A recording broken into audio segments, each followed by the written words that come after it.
The next quality John C. Maxwell talks about is competence. As nurses, it is extremely important that we are competent in our jobs. If not, patient care will suffer. The ways to cultivate that quality is to show up every day, keep improving, follow through with excellence, accomplish more than expected, and inspire others.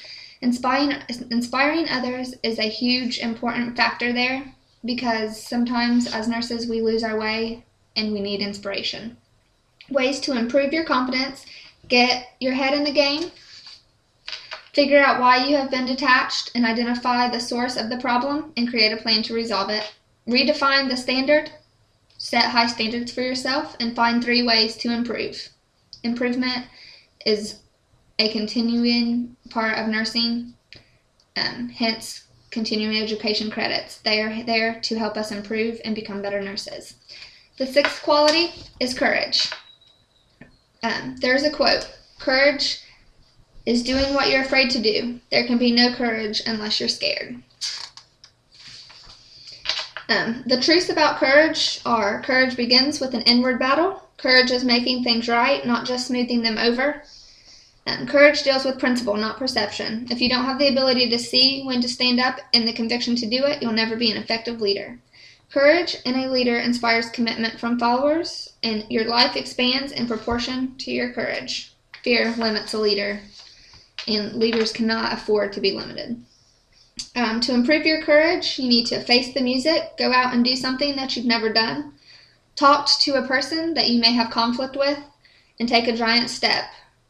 Maybe you've been wanting to partake in a career change, but you've been afraid to do it, but you know that it's right. Well, now's the time to do that. It's the first step in furthering and improving your courage. The 7th quality is discernment. Discernment can be described as the ability to find the root of the matter, and it relies on intuition as well as rational thought. As nurses, we are all intuitive, or we wouldn't be able to do our jobs well.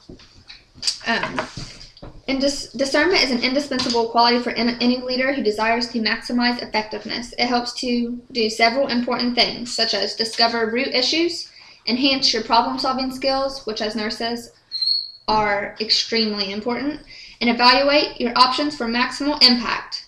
Multiply your opportunities. To improve your discernment, you can do the following: analyze past successes, learn how others think, and listen to your gut. The 8th quality is focus. What does it take to have focus required to be a truly effective leader? The keys are priorities and concentration.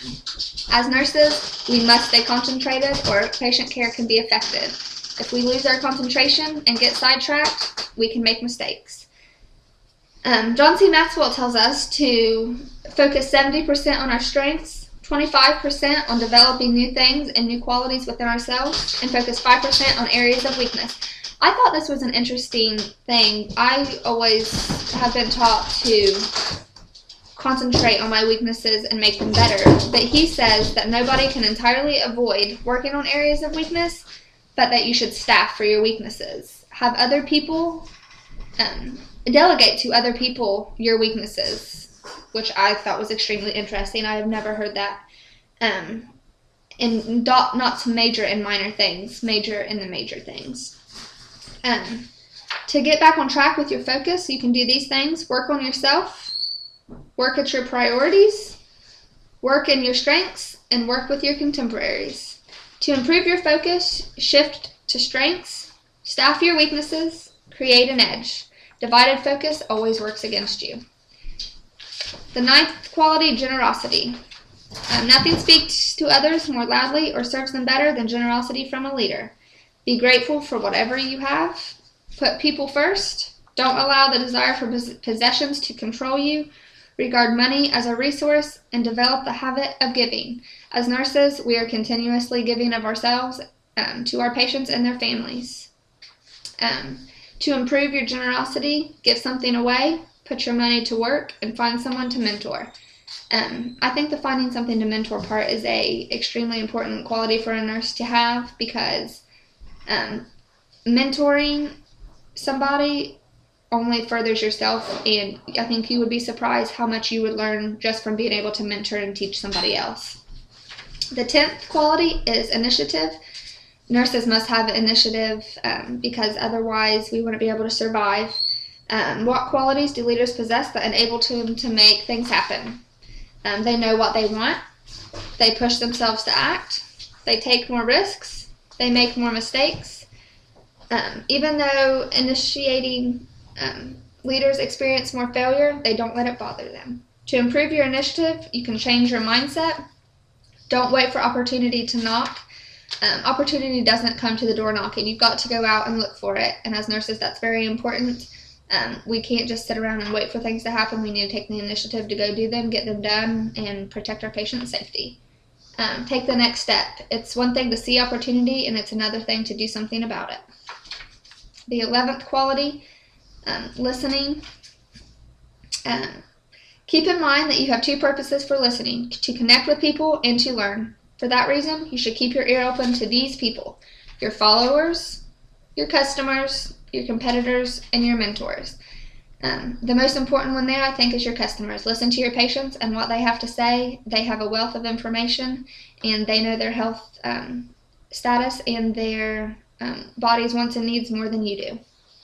To improve your listening, do the following. Change your schedule. Most people meet people on their turf to make them feel more comfortable, and listen between the lines. As you interact with people, you certainly want to pay attention to the factual content of the conversation, but don't ignore the emotional, especially for patients. Passion is the next quality he talks about. The 4 truths about passion and what it can do for you as a leader are: passion is the first step to achievement. Passion increases your willpower. Passion changes you, and passion makes the impossible possible. As nurses, we all have passion. We must show passion for our patients. And if we do not, that comes across and affects patient happiness and their care.